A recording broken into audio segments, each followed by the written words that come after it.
제가 텍사스 거구 친구들을 술로 때려 눕혔다라는 소문이.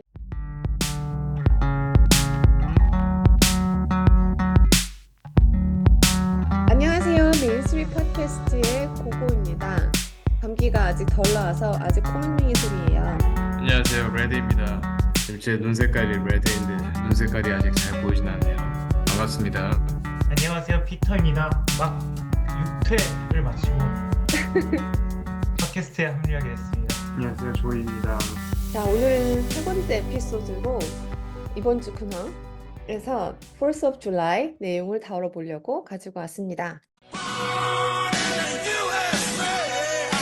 지난주에 이 내용이 인터넷상에서 많이 돌았었는데요. 보시는 것처럼 1시간 만에 140만 뷰를 기록한 마크 주커버그의 펄스 오브 주라이 셀러브레이션을 영상이었어요.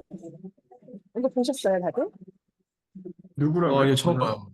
음, 진짜 잘 근데 이 탄다. 일단 혹시 아시는 분들이 있는지 모르겠는데 그 마크 주커버그의 그 인상이 실용 사람들이 인기가 많지 않잖아요, 마크 주커버그가.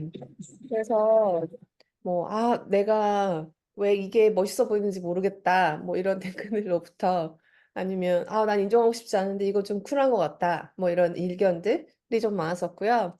그 중에 재밌었던 의견은 일론 머스크가 주커버거는 계속 뒤에서 즐기나 보다. 나는 일하는 게 더 재밌다. 약간 이렇게 까는 요런, 네, 요런 재밌는 일도 있었습니다. 주커버그의 이런 행동에 대해서 또 혹자들은 주커버그가 대통령 대선에 언젠가 나갈 거라는 사람들이 많은 믿음을 가지고 있는데요. 기사를 찾아봤더니 한 17년 대선 때부터도 그 얘기가 나왔었더라고요. 그래서 지금 이런 행보들이 젠 지들을 포섭하기 위한, 그들에게 쿨한 이미지를 계속 심어주기 위한 거 아니냐, 뭐 이렇게 보는 시각도 있더라고요. 그것을 뒷받침하는 걸로 주커버그가 옛날에 피터 틸한테 보낸 메일에 보시면 지금은 그 베이비 부모 세대가 모든 사회의 구조에 대한 의사결정을 쥐고 그들의 인센티브에 얼라인되는 사회적 의사결정이 많이 이루어지고 있는데 이것들이 바뀌게 될 것이고, 우리는 그것들을 준비하고 나 스스로도 어떻게 커뮤니케이션 할지에 대해서 좀 더 잘 생각해 봐야겠다라는 이메일이 오픈된 게 있어요. 이런 거 보시면 within the next few cycle by 2032까지 그 밀레니얼 프레젠트가 나오지 않겠냐, 뭐 이런 얘기를 한 게 있는데, 마크 주커버그가 내심 본인이 도전하려는 거 아니야? 라는 의혹을 주변 사람들로부터 사고 있습니다. 최근에 미국 대선 관련해서 많은 이슈와 말들이 나오고 있는데, 그거는 나중에 저희가 기회 되면 다뤄보기로 하고 관련해서 잠깐 터치해봤습니다.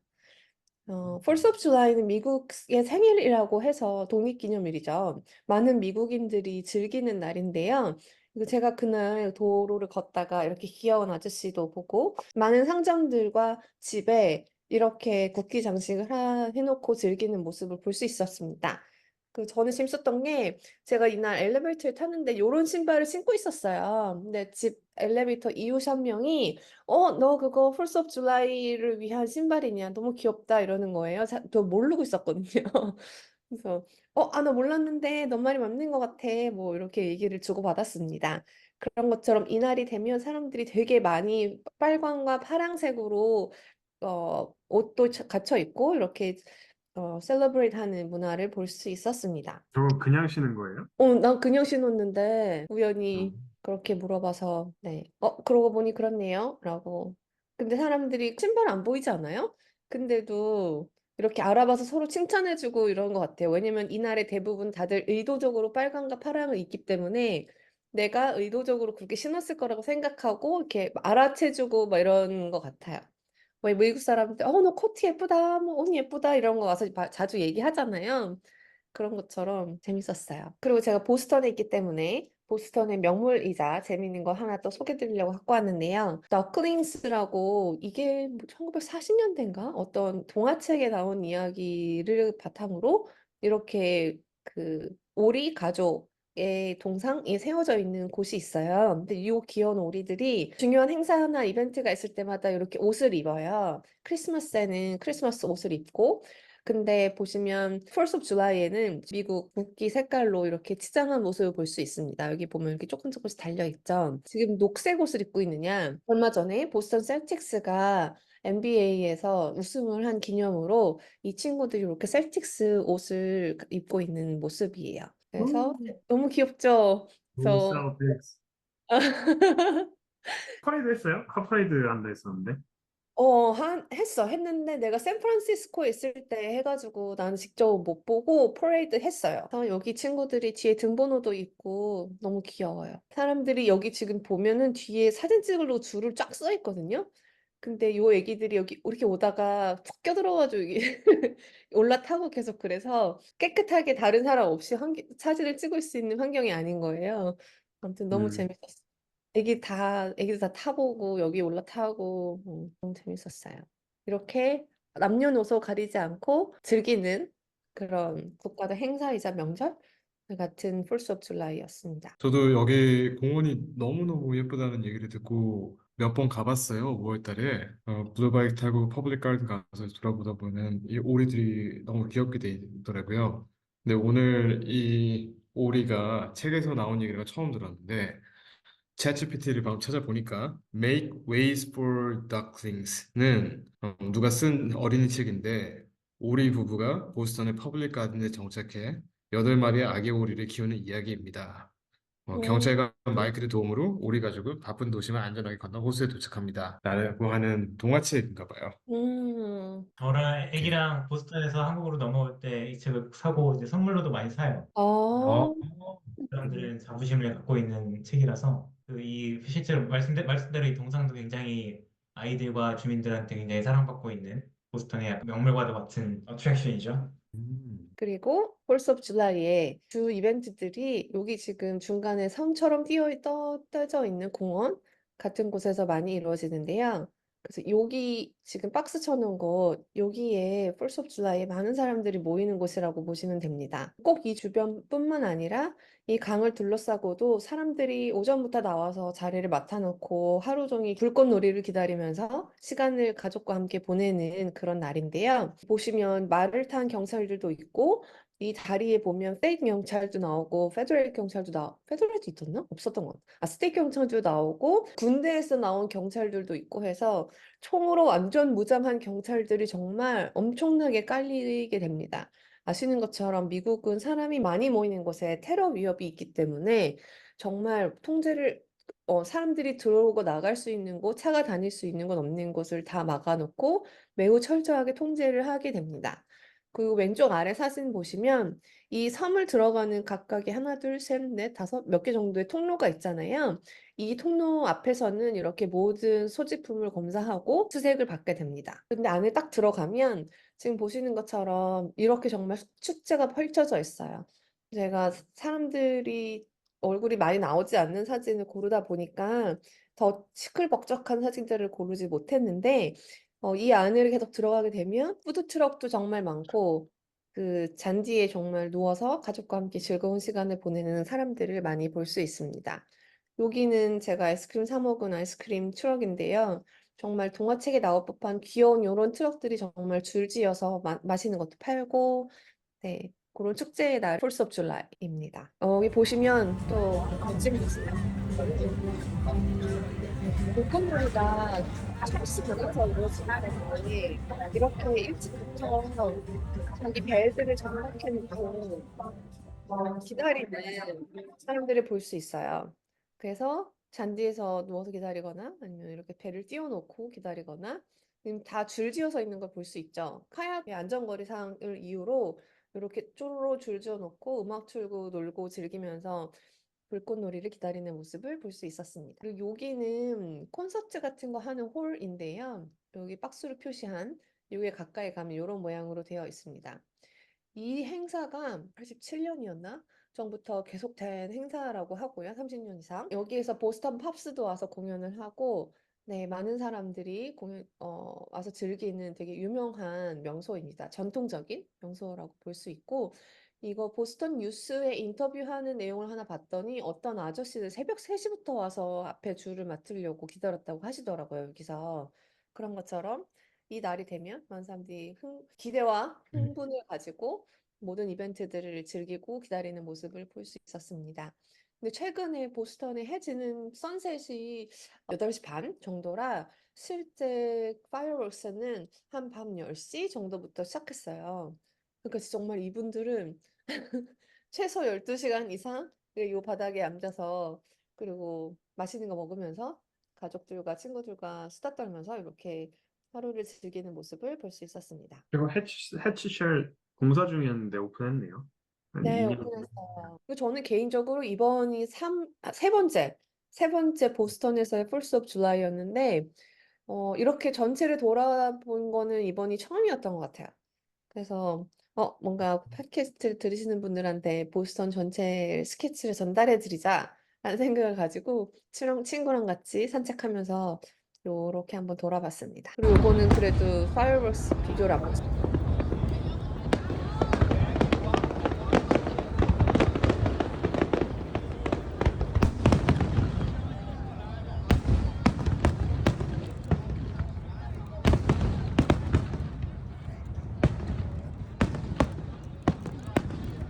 또 재밌는 것 중에 하나가 그 다음 날이었나? 7월 5일이죠. 보니까 불꽃놀이 때문에 이런 공기의 질이 좋지 않다는 그런 이슈에 대해 이야기하는 사람들도 꽤 있더라고요. 그래서 이거에 대해 사람들이 드론을 쓰자. 그 미니 드론으로 불꽃 대신에 미니 드론으로 이벤트 한 곳도 있었더라고요. 그래서 이것도 괜찮은 기회가 될 수 있겠는데라는 생각이 들었습니다. 미니 드론 가지고 폴스 오브 줄라이에 뭔가 네 반짝 세일을 해본다던가 뭐 이런 비즈니스 기회가 있지 않을까라는 생각이 들었습니다. 근데 저거는 불꽃놀이 때문이 맞나? 응? LA 저 지역은 항상 저럴 텐데요. 맞아. 어, 저도 그 얘기를 하고 싶었던 게, 네. 제가 오랫동안 있어 보진 않았지만은 매번 갈 때 특히 저 지역들, 이제 빨간 데가 다운타운 쪽하고 뭐 웨스트 헐리우드 그런 쪽인 것 같은데 계속 하늘이 잿빛이더라고요. 5월 달에도 그렇고 예전에 막 겨울에 갔을 때도 그렇고 공기가 전반적으로 좀 안 좋은 동네 같은 느낌이 들긴 했었어요. 그런데 이제 저런 불꽃놀이까지 하니까 뭔가 더 안 좋았나 봐요, 저 때에. 음. 그리고 원래 불꽃놀이를 비공식적인 불꽃놀이를 하면 안 되는데 LA 지역에서 비공식적인 불꽃놀이가 너무 많이 일어나서 그걸 단속하느라 그런 해프닝이 있었다? 뭐 이런 것도 읽었던 것 같아요. 약간 지금 올해 이렇게 뭐 이슈업이 됐으면 내년, 내후년에는 어떻게 될까? 뭐 이런 생각도 들었고 미니 드론 또 좋은 아이디어 대안이 될 수 있겠다라는 생각이 들더라고요. 저는 여기까지입니다. 와, 엄청 인터레스팅했고 예전에 4th of July 때 막 줄 서서 자리 잘 잡고 불꽃놀이 뭐 얼마나 크겠어라고 했는데 불꽃놀이가 거의 한 20분 이상 했었던 기억이 음, 있어서 보니까 또 감회가 새롭네요. 저는 두 번 다 아기가 자야 되는 시간이라 아, 저희 막 그 나가서 볼 생각은 뭐 꿈도 못 꿨고 이제 다 여기 멤버들은 다 와보셨지만 저희 집이 상당히 좀 약간 고층이었잖아요. 맞아요. 근데 딱 그 메인 불꽃 말고도 도시 곳곳에 좀 더 작은 불꽃들이 좀 있어요. 음, 맞아, 맞아. 예, 음. 예, 그런 것들이 멀찍이 보이는 것도 되게 아름답더라고요. 아, 음. 멋있었겠다. 맞아, 저 기억에 나갈 시간이 한참 안 됐는데 창문 밖으로 조금 조금만 불꽃 노래들 계속 하는 게 보이더라고요. 그래서 음, 음. 와, 중국이 아닌데 여기도 하늘에 돈을 많이 쓰구나 싶은 생각이 들어요. 그러면 제가 마저 이어서 두 번째 에피소드에서는 요즘 음료 트렌드가 어떻게 변하고 있는지 같이 얘기를 해보면 좋을 것 같아요. 먼저 제가 결론부터 퀵하게 말씀을 드릴게요. 다들 아시겠습니다만은 최근 몇 년 동안 특히 MZ 세대에서는 맥주에서 와인으로, 와인에서 위스키하고 칵테일로, 그리고 최근에는 무알콜 음료로 선호도가 이동하고 있고요. 음, 한국에서는 전통주, 특히 저알코올인 막걸리가 다시 인기를 좀 얻고 있습니다. 그 배경에는 건강, 웰빙, 그리고 새로운 문화 트렌드들이 있는데 이런 것들에 대해서 제가 먼저 간략히 발제를 하고 나서 같이 디스커션 해보면 좋을 것 같아요. 우선은 코로나부터 얘기를 안 할 수가 없죠. 코로나가 터지면서 다들 락다운되고 집에만 있게 됐는데 나라별로 양상이 좀 다릅니다만은 외출이 제한되면서 사람들이 집에서 즐길 수 있는 음료를 찾기 시작했었죠. 네, 특히 대규모에서는 소규모 홈파티가 유행하게 되었고 이때 맥주 대신 와인이 뜨기 시작했었어요. 와인이 아무래도 간편하게 살 수 있고 사람들의 파티할 수 있는 그런 욕구들도 좀 반영할 수 있는 음료다 보니까 프리미엄한 기분을 낼 겸 트렌디하게 이 소비량이 좀 올라갔던 것 같습니다. 제 그래프를 보면은 이게 좀 스팬이 길긴 한데요.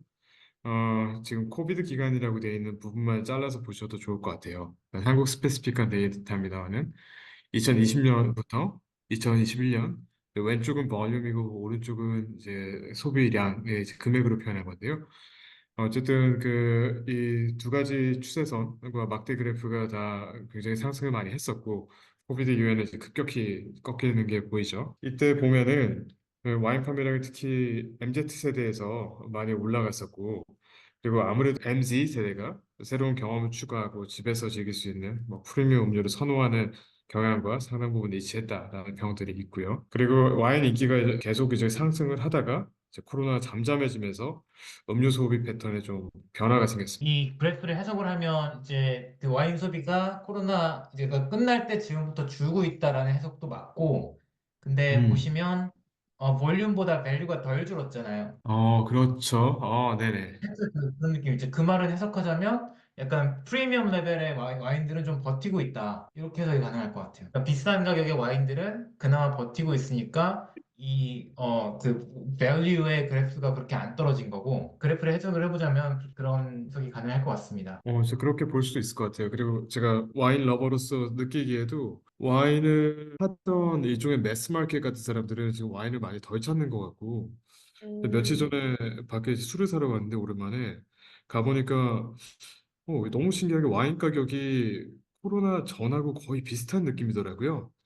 네, 음. 그러면서 이제 뉴스도 좀 찾아보다 보니까 와인 시장이 요즘 최근에 특히 이제 급격히 뭐 붕괴했다 뭐 그런 얘기들도 많이 있고요. 근데 반면에 프리미엄 와인을 즐기는 사람들은 또 주변에 굉장히 많아요. 오히려 더 비싼 걸 즐기는 사람도 많고 이제 샘플이 작긴 합니다만은 피터님이 얘기하신 그것과 상당 부분 좀 일치하는 부분이 있는 것 같아요. 자, 이어서 그러면은 와인을 좀 빠지고 어떤 변화가 있었냐를 봤더니 이게 데이터가 조금 됐습니다만은 위스키 소비량이 엄청 늘어났더라고요. 음, 근데 이게 아무래도 위스키가 이제 와인을 사람들이 처음에 마시다가 그러다가 좀 다른 것들 찾아보면서 유명한 뭐 맥켈랜드 그런 싱글 몰트들을 마시다가 여러 가지 다른 종류의 위스키들을 찾기 시작했었고 점점 이제 매니아틱하게 가는 건 거죠. 근데 그러면서 뭐 칵테일, 뭐 믹솔로지스트 뭐 그런 문화들도 많이 발달을 한 것 같고요. 그래서 2023년 뭐 주류 소비 조사에 따르면은 칵테일하고 위스키 판매량이 각각 전년 대비해서 한 25%, 20% 증가했다라고 합니다. 근데 이런 게 아무래도 MZ세대가 경험하고자 하는 뭐 여러 가지 마크 프리미엄 브랜드에 대한 관심이 반영된 것 같다라는 분석들도 좀 있었고요. 이것도 그래프 해석을 좀 더 해보자면, 와인은 한 3천만 톤 정도 준 것 같고 위스키는 한 50% 정도 된 것 같아요. 근데 이제 양 자체도 위스키가 훨씬 더 많은데 단위가 톤이고 하다 보면 홀도수는 상당히 높죠. 위스키가 와인의 3배 그치? 정도 되니까요. 음. 그래서 일단 이것만 놓고 봐도 전반적인 알코올 소비는, 물론 맥주나 소주 같은 것도 자료가 있으시겠지만, 전반적인 알코올 소비가 늘어났다고 저는 이제 해석이 되네요, 이거는. 생각해 볼 필요가 좀 있을 것 같아요. 이게 홀리스틱한 다른 알코올 컨섬션 데이터까지는 준비하지 못했는데, 근데 좀 생각해 볼 만한 필요가 있을 것 같고요. 근데 약간 다른 앵글인데 이게 지금 2023년 5월을 넘어가면서 이제 예. 한 1년 정도 전이잖아요. 근데 보면은 이 기간 동안 또 무알코올 음료에 대한 수요가 엄청 늘어났더라고요. 근데 코로나 때 뭐 다른 알코올 컨sumption도 늘어났지만은 무알코올 맥주 스페시픽하게 한국에서의 증가량 추이도 꽤 늘어났었고 조금 아웃데이트된 데이터입니다만은 추정컨대 2022년, 23년 우리 현재까지는 이 무알콜 시장의 마켓 쉐어가 워낙 많이 성장하고 있다라는 얘기들도 있고 감안했을 때 무알콜 음료 시장이 많이 커지고 있는 것 같은데 왜 갑자기 무알콜 음료가 인기를 끌고 있냐? 라고 하면은 다시 돌아와서 MZ 세대의 무알콜 음료 건강에 대한 관심이 많이 성장을 하면서 이 시장이 커졌다고들 하더라고요. 22년도도 보면은 전년 대비해서 많이 성장을 했었고 실제로도 23년, 24년도 뭐 꾸준히 더 많이 성장하는 추세다라고들 하고요. 그리고 보시면은 뭐 1번도 슈퍼에서 많이 보셨을 텐데 미국에 어? 계셨던 분들은 2번이 좀 낯이 익을 수도 있을 것 같아요. 물론 이제 3번도 빠에 가면 좀 있긴 하던데요. 네, 이번 같은 경우는 제가 개인적으로도 좀 좋아하던 무알콜 음. 맥주 맛 음료였었어요. 저도 음료를 좀 술을 좀 좋아하는데 평일날 뭔가 할 게 있다거나 다음날 뭔가 해야 될 게 있으면 부담스러워서 꼭 건강이라기보다 제 다른 퍼포먼스를 위해서 알코올을 좀 덜 마시려고 했고 뭔가 대체가 될 수 없을 게 뭐가 있을까라고 찾다 보니까 이 2번 애틀레틱 브루잉이라는 곳에 non 알코올릭 IPA가 너무너무 맛있어서 이거 박스로 사다가 계속 쟁여놓고 먹었었던 기억들이 있습니다. 그래서 음, 또 찾아보니까 이게 AB 인베브가 전 세계 주류 시장에서 가장 큰 주류 제조 유통사 중에 하나잖아요. 네, 그런데도 물론이고 방금 말씀드린 애틀레틱 브루잉 같은 소규모 양조장 크래프트 비어 브루어리들에서도 무알콜 맥주 맛 음료 시장에서 경쟁을 하면서 음료 퀄리티가 높아지고 소비자의 선택지가 굉장히 다양해졌던 것도 이 무알콜 음료 시장 확산에 상당 부분 기여를 했다라고들 합니다. 그리고 다시 이제 젠 MZ 세대인데요. MZ 세대가 회식을 잘 안 하는 경향이 좀 있는데 이제 점점 그게 더 강해지는 것 같아요. 그리고 특히 한국에서 전반적으로도 이 회식 문화들 자체도 많이 줄어드는 것 같고 방식도 바뀌는 것 같고요. 근데 아무래도 이제 이 세대들에서는 회식 자리에서 뭐 술 강요받고 먹는 것보다 무알콜 음료 즐기면서 더 건강한 라이프 스타일을 뭐 추구한다라고들 워낙 잘 알려져 있고요. 이제 다들 예전에는 회사에서 회식이다 그러면 오 라는 분위기였는데 요즘은 회식이다 그러면 아 회식인가? 이제 약간 그런 온도 차이들이 많이 보여지고 있죠. 뭐 조사에 따르면은 MZ 세대의 70%가 회식 대신 개인 시간을 선호한다라고 응답했다고도 하고요. 결국에는 이 세대들이 자신이 원하는 음료를 선택하고 건강을 챙기고 개인의 시간을 소중화하는 경향이 강하다라고도 합니다. 그리고 이거는 한국 시장에서 지금 어떤 무알콜 맛 음료들이 팔리고 있는지에 대한 사진인데요. 실은 주말에 이마트를 얘기해도 되나 마트 이름? 뭐 아직 안 유명하니까 할게요. 이마트를 갔는데 이거보다 종류가 훨씬 많더라고요.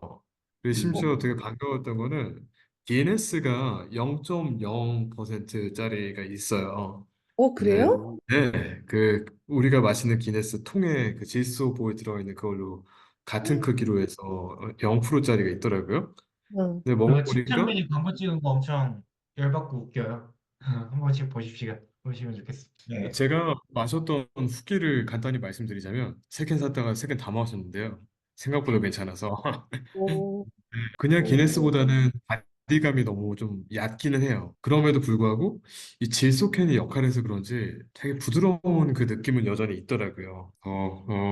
맥주가 기네스가 되게 마시고 싶다라는 크레이빙은 잘 없애질 수 있는 것 같다고 느껴졌었고 여기 보이는 것들 중에 저는 이 칭다운 넌 알코올릭이라고 하는 이 맥주도 꽤 괜찮았었고요. 스페인 맥주도 무알콜이 꽤 괜찮은데 아무튼 여러 가지 종류의 맥주들이 마셔보면 실제로 꽤 괜찮다는 느낌 받았고요.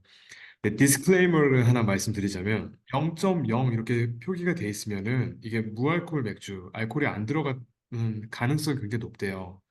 음, 근데 이게 아니라 이런 표시가 없고 하이니켄과 같이 그냥 뭐 넌 알코올이라고 써 있을 거예요. 이런 맥주들 같은 경우는 이게 실제로는 아주 알코올이 미량 들어가 있는데 근데 부분 체계에서 그 정도 양까지는 넌알코올로 분류가 돼서 음, 넌알코올 비어다라고 판매를 한다고 하더라고요. 제가 뉴스 기사를 보다 보니까 사람들이 그런 거 잘 모르고 마시고 운전한다든지 아니면 정말 음. 건강을 위해서 마시면 안 되는 이제 조심하셔야 되는 분들 뭐 임산부들 포함해가지고 많은 부분들은 반드시 주의를 해야 된다라는 글들이 있어서 그런 것들도 사람들이 좀 많이 알았으면 좋겠다는 생각이 들었고요. 우리가 늘 먹는 어떤 식사나 식품에서도 알코올이 자연스럽게 들어간 게 생각보다 되게 많아요. 예를 들어서 잘 익은 바나나만 해도 되게 잘 익으면 얼마나더라? 알코올 도수가 0.1인가까지 올라간대요. 굉장히 유의미한 수준으로 올라가요. 그래서 이제 그 정도 알코올은 사실 이제 어린이가 먹어도 신체적 조건이 좀 심각하시면 모르겠지만 어느 정도는 대부분의 사람들이 받아들일 수 있는 수준이라고 뭐 생각을 해도 될 것 같고요. 하다못해 과일도 그런 수준이니까. 그리고 노알코올 맥주가 두 가지 종류가 있는데 실제로 이게 일반 맥주를 만든 거랑 똑같이 만든 다음에 알코올을 화학적으로 빼낸 게 하나가 있고요. 다른 재료를 가지고 맥주의 맛을 합성해낸 종류가 있어요. 무슨 차이인지 아시나요? 약간 방향이 반대 방향으로 가야겠죠? 발효를 하고 알코올을 빼거나 아니면 하나는 발효 과정이 없이 그렇죠, 그렇죠. 그냥 맛만 내는 약간 그런 느낌인 것 같네요. 예, 그래서 알코올이 이제 남아있다라고 하신 것들은 이제 맥주랑 똑같이 만든 다음에 알코올을 빼내는 과정에서 그거를 0으로 만들 수는 없으니까 조금 남아있다. 이 정도로 이해를 하고 있었어요, 저는. 그리고 막 그냥 주스처럼 이것저것 섞어서 맥주 맛을 내는 친구들은 완전히 제로다. 그 정도가 제 이해입니다. 오케이, 재밌네요. 참고로 음. 청자분들을 위해 설명을 드리면 저희 레드님은 미식가이시면서 알코올에 매우 조예가 깊으셔서 저는 레드님이 맛이 있었다라고 하면 100% 신뢰한답니다. 그래서 여기서 들으시는 추천과 맛에 대한 설명은 들으시는 분들도 참고하시면 매우 유용할 것 같아요. 네. 아, 동의합니다. 이거 칭찬 네. 감사합니다. 제가 세마이 프로 알코올릭이면서도 약간 이제 세마이 프로에 입문하고 있는 넌 알코올릭 드링커거든요. 그래서 어, 또 이렇게 감사합니다. 노날콜 이거 주로 하이네켄 노날콜 이거 먹어요. 자주 먹는데 저는 맥주를 이제 한번 따면은 그냥 맥주를 마시면 5캔인데 6캔도 마시는 사람인데 얘는 한 캔이면 만족이 되더라고요. 진짜 신기하다. 한 맛이 캔만 딱 없어서. 마시면 두 캔째를 먹고 싶진 않아요. 맛이 레드님은 없어서. 어떠세요? 나도 저도 저는 2개까지는 그냥 금방 맛있는 것 같아요. 이게 한 개 먹으면 벌써 다 먹었네 라는 느낌이어서 이게 아무래도 바디감이 얕다 보니까 아, 살짝은 물을 마시는 그냥 느낌도 좀 들고 해서 2개 음, 마시고 다음부터는 뭐더 땡기다라는 느낌은 잘 안 들어요. 근데 그게 우리가 물을 진짜 마시진 않잖아요. 물을 하나 마시지. 그러네요. 약간 인비트윈인가 보네요. 물보다는 아, 맛있는데 네. 술 맛없어서 한 2개까지 먹나 보네. 건강에 있어서 좀 어웨어니스가 좀 생겨서 조금 음, 줄여보려고 하고 있습니다. 한국에서도 화이트 진로나 오비 맥주 등 이 무알콜 맥주를 출시를 했고 이 시장에 엄청 적극적으로 진출하고 있대요. 근데 여기다가 오늘 거의 뭐 언급을 안 했는데 이런 대형 주류 업체들이 한국의 전통주하고 협업도 엄청 확대를 하고 있다고 합니다. 예, 막걸리의 제조에도 어느 정도 관여를 하고 유통도 하고 다른 종류의 전통주로도 많이 이제 확산을 시장 페네트레이트 하는 무브먼트들이 있다고 하고요. 결국에는 마지막 장표예요. 젠지가 이미 많이 말씀드린 것처럼 이제 몸 건강한 거를 가장 신경 쓰는 것 중에 하나다라고 하더라고요. 네, 물론 뭐 그거 못지않게 돈 많이 버는 것도 있긴 하죠. 그래서 좀 리얼리스틱한 그런 샘플 데이터인 것 같다는 생각이 드는데요. 제가 준비한 내용은 여기까지고, 저 시간이 많지는 않지만 얘기를 해볼 수도 있을 것 같아요.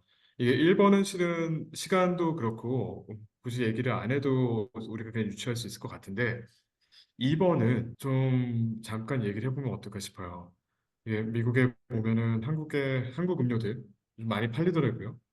심지어 한국 소주 브랜드에서 나온 것 같은 뭐 칵테일 같은 것도 외국 애들이 그냥 병나발 불면서 되게 즐기는 모습도 몇 군데 바에서 보기도 했는데 근데 이 글로벌 음료 시장이 non-alcoholic 마켓 쉐어가 커지고 있는 과정에서 한국 업체들의 해외 시장 진출 가능성이 좀 있을까? 있으면 얼마나 있을까? 라는 좀 생각이 좀 들었습니다. 저는 그 소주 칵테일에 대해서 외국 친구들이 좋아하는 거 관련해서 하나 저희 사례를 소개해드리면 제가 예전에 그 한국 바베큐의 맛있는 맛을 보여주겠다고 텍사스 친구들을 데리고 한국 바베큐 집에 간 적이 있어요. 그리고서 여기에 어울리는 술이 뭐냐 하길래 소주가 어울린다. 그런데 아마 그래서 제가 칵테일 소주 한 병이랑 그냥 소주 한 두 이렇게 시켜놓고 한번 먹여본 다음에 그 다음에 너희들이 골라라. 라고 했더니 그때 아마 복숭아 맛이었던 것 같아요. 참이슬인가? 정말 이 친구들이 소주의 무서움을 모르고 정말 음료수 마시듯이 정말 계속 들이키는 거예요. 너무 맛있다고. 그래서 막 그 계속 시키면서 먹으면서 아 자기 이거 너무 맛있다 이거 어디서 살 수 있냐 이러고 되게 좋아하더라고요. 물론 그 다음날 다들 숙취에 너무 고생을 해서 그 친구들 사이에 제가 텍사스 거구 친구들을 술로 때려 눕혔다라는 소문이 돌기도 했지만 어찌됐든 어. 정말 좋아하더라고요. 그런 맛이 다른 술엔 없나요? 그런 과일 칵테일 같은 소주 칵테일 같은 맛이? 근데 단맛은 별로 또 없지 않나요? 없죠.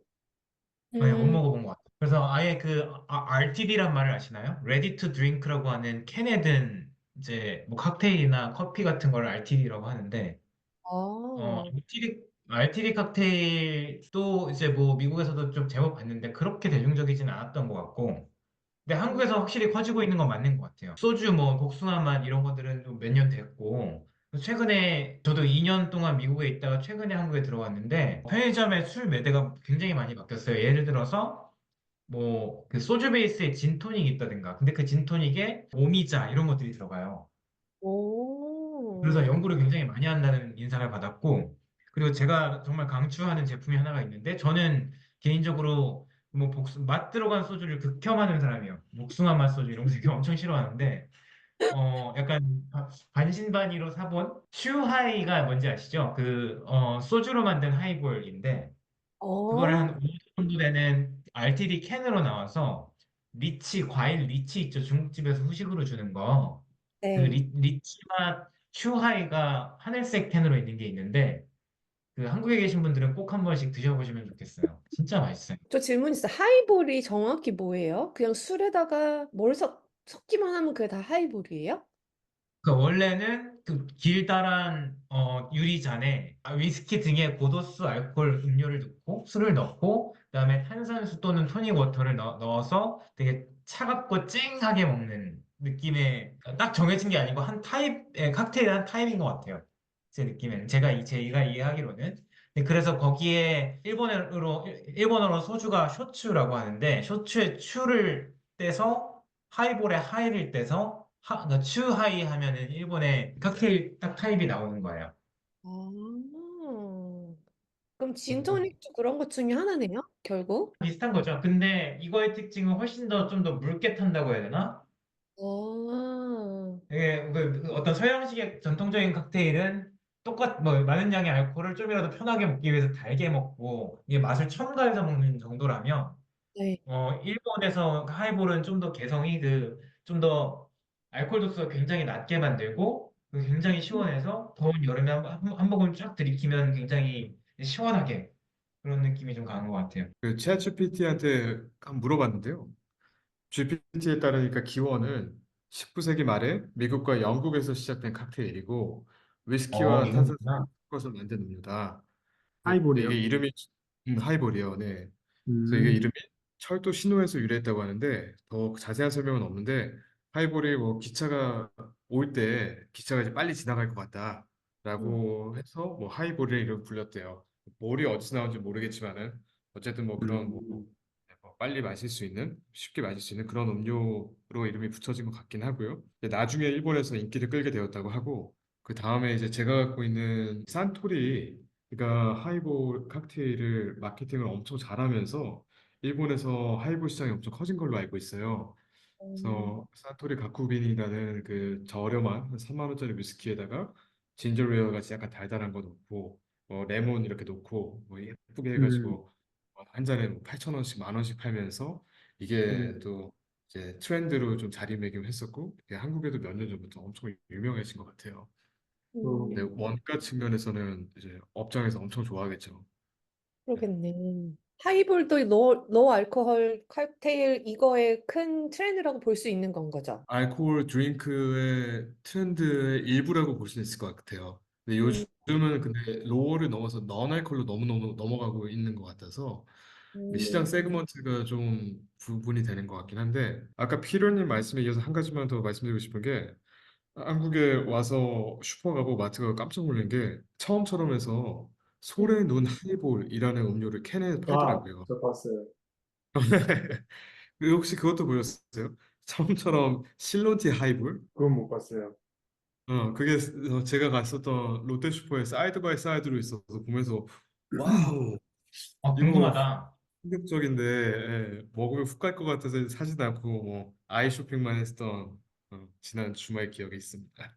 최근에 진빔이 엄청 핫했었는데 석류랑 레몬 진빔이라고 팔거든요. 편의점에. 그 대란이 있어서 막 사 먹지도 못하고 그랬어요. 아, 대박. 진빔? 네. 그럼, 이게 찾아보니까 짐 하이볼이라고 또 이게 또 음, 만들어서 파는 게 있네요. 하이볼이 엄청 지금 한국에서 핫한가 보네요. 업체들에서도 그렇게 섞어서 계속 내놓는 걸 보면. 수요가 확인됐으니까 제품을 만들었을 거잖아. 맞죠, 맞습니다. 그런 것 같습니다. 여기까지가 제가 한번 발제를 해보고 싶었던 내용이고요. 오늘 또 조금 편한 얘기로 예전 대비해서 했는데 그래도 나름 재밌네요. 네, 재밌어요. 재밌었습니다. 와, 뭔가 먹으면서 해야 됐었을 것 같긴 하지만. 네, 여기까지가 오늘의 메인 스트리트 팟캐스트 에피소드 3였었고요. 오늘도 같이 해주셔서 감사합니다. 모두들 감사드려요. 고맙습니다. 감사합니다. 감사합니다. 바이. 바이바이.